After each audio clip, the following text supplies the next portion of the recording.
최신 경제 소식을 빠르고 친절하게 전달해 드립니다. 네, 오늘 경제 이슈는 유혜미 한양대학교 경제금융대학 교수와 자세히 얘기 나눠보겠습니다. 어서 오십시오. 네, 어서 오세요. 자, 직구와 관련해서 정부 정책 번복으로 한바탕 소동이 일어났습니다. 16일에는 일단 정부가 KC 인증을 받지 않은 제품 해외 직구 금지하겠다라고 발표를 했다가 반발이 좀 세지니까 이제 19일에는 다시 이거를 뒤집었는데 이런 대책이 발표됐던 배경부터 짚어주실까요? 예.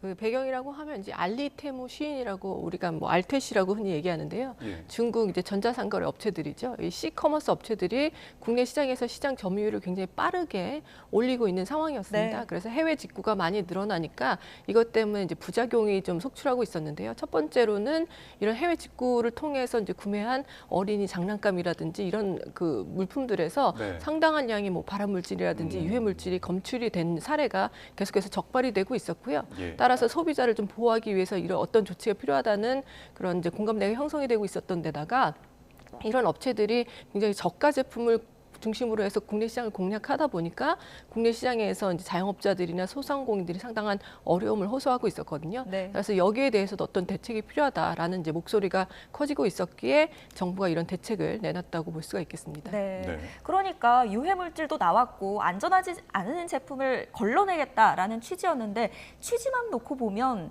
이해는 되거든요. 근데 어떤 게 좀 논란이 됐었나요? 예, 그 취지 자체는 상당히 공감할 수가 있는데요. 네. 이제 문제가 됐던 부분은 그 KC 인증을 의무화하는 부분인데요. 네. 이 KC 인증이라는 것이 국내 이제 상품을 판매하기 위해서는 당연히 이제 취득해야 되는 인증인데 이게 비용이 좀 듭니다. 그래서 취득하기 위해서 작게는 수십만 원에서 수백만 원까지 비용이 상당히 발생을 하고요. 예. 또 정기적으로 갱신을 해야 되는데 해외 업체가 KC 인증을 이렇게 정기적으로 갱신하면서 잘 관리할 수 있을지에 대해서 사실은 실효성이 그렇게 높지 않다는 지적이 있었고요. 아. 예. 거기에 이런 걸 만약에 하게 된다면 당연히 저가 물품 때문에 해외 직구를 많이 이용했었는데 이런 부분들이 이제 가격에 반영이 되면서 소비자들에게 이제 더 이상 저가 물품이 아닌 것들이 또 이제 사용을 하게 되다 보니까 이런 부분이 소비자의 부담으로 다가온 측면이 있고요. 예. 또 KC 인증을 과연 어떤 방식으로 또 어떤 제품에 대해서 어떤 범위로 적용할지에 대해서 좀 약간 모호한 측면이 있어서 이게 지나친 규제다. 그래서 소비자의 좀 선택권을 제한한다는 측면에서 비판의 목소리가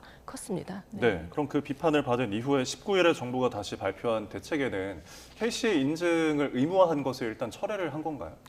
일단 이제 그 부분 모든 것을 이제 KC 인증을 안 받으면 사전적으로 금지하겠다는 거에서는 네. 한 발 물러선 거고요. 예. 그래서 일단 유해성 검사를 해본 다음에 유해성이 있는 것으로 판별이 난 제품은 이제 직구를 금지하고 예. 하지만 그렇지 않은 제품들은 여전히 이제 자유롭게 직구를 할 수 있도록 허용하겠다는 그런 방침입니다. 그래서 정부는 사실은 뭐 이런 입장이었는데 이거에 대한 설명이 부족했다고 얘기를 하고 있는 거고요. 네. 그래서 일단은 이제 유해성 검사를 먼저 할 것이고 반드시 또 KC 인증에만 조금 더 집중하기보다는 유해성 검사로 이제 사용할 수 있는 여러 가지 다른 방법도 고려해 보겠다고 좀 한 발 물러선 상황으로 볼 수가 있겠습니다. 네, 네. 알겠습니다. 네, 다음 주제 금리 얘기를 좀 해보겠습니다.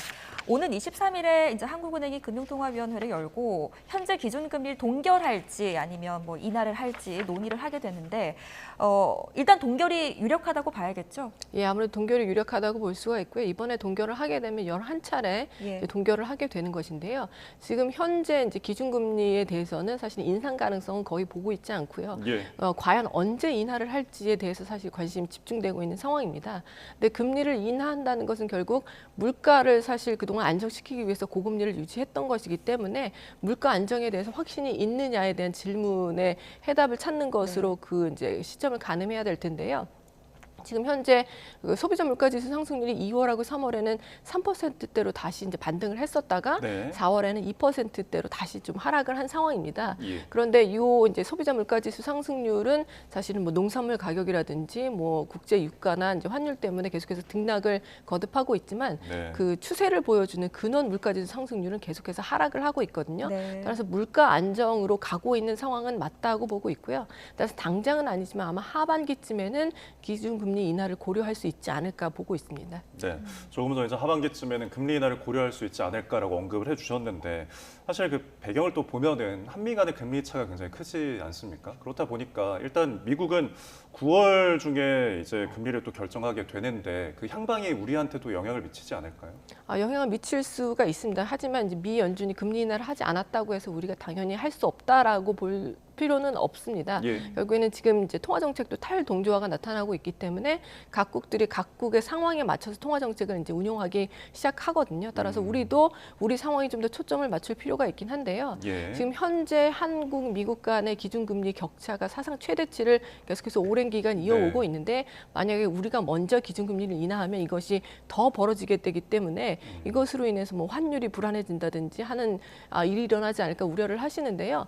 그런 부분에 대해서는 우려를 그렇게 크게 할 필요는 없을 것으로 보고요. 네. 하지만 우리나라가 이제 기준금리를 먼저 인하하기에는 최근에 1분기 경제 성장률도 사실 예상보다 굉장히 좋게 나오고 네. 경기 침체가 내수 쪽에선 진행되고 있는데 수출이 워낙에 호조를 보이고 있다 보니까 금리를 과연 인하할 정도로 경기가 안 좋은지에 대해서는 사실 의견이 분분한 상황이거든요. 예. 그래서 사실은 이제 그동안 나오는 이제 지표를 조금 더 살펴보면서 한국은행이 기준금리를 언제쯤 인하할 수 있을지 볼 수 있을 텐데 이번에 통화정책 방향을 이제 발표를 할 때 그런 부분에 대해서 어느 정도 신호가 나오지 않을까 기대를 하고 있습니다. 네, 네. 그 신호를 말씀하셔서요. 이창용 총재가 지난번에는 이제 금리나 깜빡이를 켤지 고민 중이다 이런 발언을 했거든요. 그래서 특히나 이번 또 그 입장 발표에서는 이창용 총재 또 입에 또 이목이 쏠리고 있습니다. 어떤 발언이 나올 거라고 예상하십니까? 예, 그렇습니다. 이제 4월 달에는 그런 발언을 했는데요. 또 5월 들어서는 네. 모든 것을 원점에서 재검토해야 된다는 발언도 했었거든요. 네. 네. 근데 이번에는 이제 한국은행이 경제 성장률 전망치도 발표를 하고요. 또 물가지수 이제 전망에 대해서도 발표를 하기 때문에 과연 앞으로 경제를 어떻게 볼지에 따라서 기준금리를 과연 언제쯤 인하할지에 대해서도 어느 정도 신호가 나오지 않을까 기대를 하고 있습니다. 네. 네.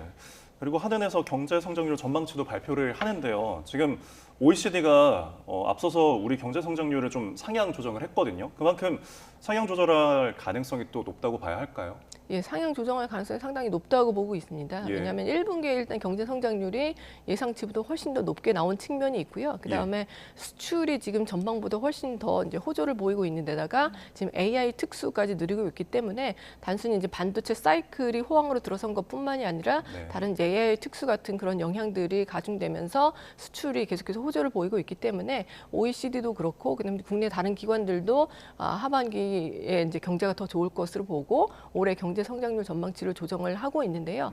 한국은행도 기존에는 2.1% 정도로 잠재 성장률 수준으로 우리나라가 올해 성장할 것으로 전망을 했지만 네. 이런 요소들을 고려를 한다면 적어도 0.한 2, 3%포인트 정도는 그래서 2%대 중반에 가깝게 그 성장률을 좀 상향 조정하지 않을까 하고 생각하고 있습니다. 알겠습니다. 네, 알겠습니다.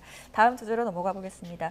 아파트 전셋값 얘기를 좀 해볼 텐데 지금 뭐 특정 지역이랄 것 없이 전국의 뭐 전셋값, 아파트값이 모두 다 오르고 있습니다. 특히 서울 지역을 좀 살펴보면 1년 동안 전셋값이 상승 곡선을 그리고 있는데 여러 가지 요인이 있다고 하더라고요. 그 요인에 대해서 좀 정리를 해주시고 또 그 교수님께서 생각하시는 가장 큰 요인은 뭐라고 생각을 하십니까? 예, 일단 그 전셋값이 서울 아파트를 중심으로 해서 1년 동안 계속해서 상승을 하고 있는데요.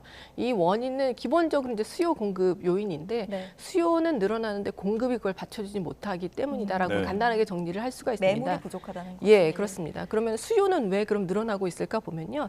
일단 지난해 이제 전세 사기가 굉장히 여파가 크지 않았습니까? 따라서 비아파트, 빌라 같은 이제 비아파트보다는 아파트에 대해서 이제 선호가 좀 더 올라간 측면이 있어서 아파트에 대한 이제 전세 수요가 굉장히 높아지고 있고요. 거기에 부동산 시장이 좀 침체가 계속되고 있다 보니까 매매하기보다는 그냥 임차 시장이 머물러 있겠다는 수요도 커지고 있습니다. 예. 여기에 이제 올해 또 정책 자금들이 뭐 신생아 특례 대출이라든지 이런 저금리 전세 자금 이제 대출이 좀 나오다 보니까 이런 부분들이 충분히 이제 자금 여력이 생기다 보니까 전세 수요를 좀 더 끌어올리는 요인으로 작용을 하고 있습니다. 그런데 전세 공급은 이제 많지가 않은 상황이거든요. 예. 특히 이제 신축 아파트가 들어서면 입주하면서 이제 전세를 놓는 경우가 상당히 많은데 신축 아파트 입주 물량이 굉장히 크게 줄었습니다. 서울 지역에 지금 1만 호가 조금 넘는 수준인데요. 네. 이게 1990년 이후로 거의 최저치라고 볼 수가 어. 있습니다. 따라서 공급 물량이 이렇게 적다 보니까 당연히 수요는 높아지는데 공급이 줄어들면서 전세 가격이 계속해서 상승하고 있는 상황입니다. 네, 예. 일단 수요 공급에 대해서 짚어주셨는데 그리고 7월이면은 이제 계약갱신 청구권, 전월세 상한제 다음에 임대차 입법 시행한 지 이제 4년이 되거든요. 이 부분도 좀 영향이 있을까요? 예, 그런 부분도 당연히 영향이 있습니다. 왜냐하면 이제 4년 전에 도입이 된 이후에 2년 후에 계약갱신 이제 청구를 하신 분들은 이제 만료가 되거든요. 네. 이게 만료가 되게 되면 이게 이제 시장에 물건이 나올 수가 있는데 4년 동안 사실은 전세 보증금을 올리기가 쉽지가 않다 보니까 네. 이번에 이제 앞으로 향후 올릴 거를 몰아서 올릴 그런 가능성이 있거든요. 네. 따라서 이런 부분들이 전세 가격을 조금 더 끌어올릴 요인으로 작용할 가능성이 충분히 있다고 보고 있습니다. 네. 알겠습니다. 국토부에서는 이와 관련해서 주택임대차법 원상복구해야 한다 이런 주장을 또 하고 있던데 왜냐하면 지금 현행법이 전세값 4년치를 뭐 한꺼번에 올린다든지 아니면 전세 신규 물량이 시장에 나오지 않게 한다는 어떤 문제들이 있기 때문에 더 완화한다거나 개선하는 대안을 내놓을 것 같거든요. 실제로 정부가 이번 주에 전세 관련 대책을 발표할 것으로 보입니다. 어떤 점들이 나와야지 좀 실효성이 있게 대책이 마련될까요? 결국에는 이제 공급이 줄었는데 수요가 계속해서 높은 것이기 때문에 공급을 좀 활성화하는 대책이 필요할 텐데요. 네. 예. 전세 공급 물량을 단기간에 많이 이제 확보하기는 사실은 어려운 측면이 있습니다. 따라서 이 수요가 좀 아파트 쪽으로 많이 몰리기 있기 때문에 비아파트라도 좀 공급을 늘리는 방향으로 해서 전세값을 좀 낮추는 방법을 강구를 해야 될 텐데요. 네. 현재 전세 대책에 담길 것으로 이제 전망이 되는 것들은 한 두 가지 정도가 있는데 한 가지는 그 임대차 입법 관련한 내용이고요. 그런데 이것을 그냥 갑자기 폐지하는 것은 사실 또 전월세 시장에 상당한 혼란을 야기할 수가 있기 때문에 이런 부분을 어떻게 보완할지에 대한 내용이 담기면 좋겠다는 생각이 들고요. 다른 하나는 이제 전세 보증금 이제 반환 그 보험이 있지 않습니까? 여기에 사실은 가입하는 요건을 상당히 강화했습니다. 예전에 왜냐하면 이것이 전세 사기에 활용이 된다 하는 이제 우려가 있어서 예. 그 가입 요건을 좀 이제 강화를 했더니 실제로 거기에 보호를 받지 못하는 사람들이 많이 발생을 한 거거든요. 따라서 이 요건을 다시 이제 완화하는 방안에 대해서도 어느 정도 대책이 담기지 않을까 기대하고 있습니다. 알겠습니다. 저희가 대책 발표 또 지켜보도록 하겠고요. 저희 마지막 주제로 미국 증시 전망 해보도록 하겠는데 지금 금리 인하 기대감 때문에 지난주에 미국 뉴욕 증시가 굉장히 좋았잖아요. 이번 주에도 굵직한 일정이 있는데 먼저 실적 발표와 관련해서 엔비디아가 있더라고요. 이 부분부터 짚어주실까요?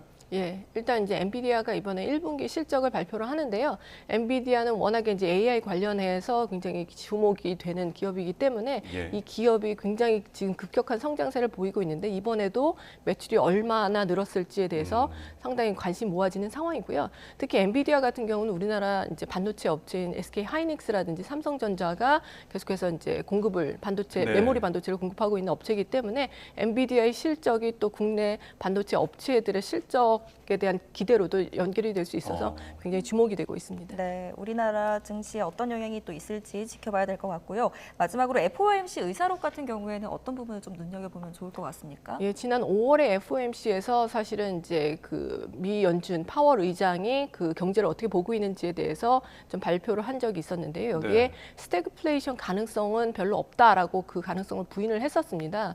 그런데 이 부분에 대해서 과연 미 연준 인사들이 얼마나 동의를 하는지 어떤 다른 목소들이 있었는지 이런 부분들을 살펴보면 현재 미 경제 상황에 대해서 미 연준 인사들이 어떤 생각을 갖고 있고 이런 부분들을 파악함으로써 향후 기준금리의 향방을 예측하는 좀 도움이 될 수 있을 것 같습니다. 알겠습니다. 이번 주에 뭐 연준 의사들의 이제 연설도 있어서 지켜봐야 될 것 같습니다. 지금까지 유혜미 한양대학교 경제금융대학 교수와 함께 이야기 나눠봤습니다. 고맙습니다. 잘 들었습니다. 감사합니다.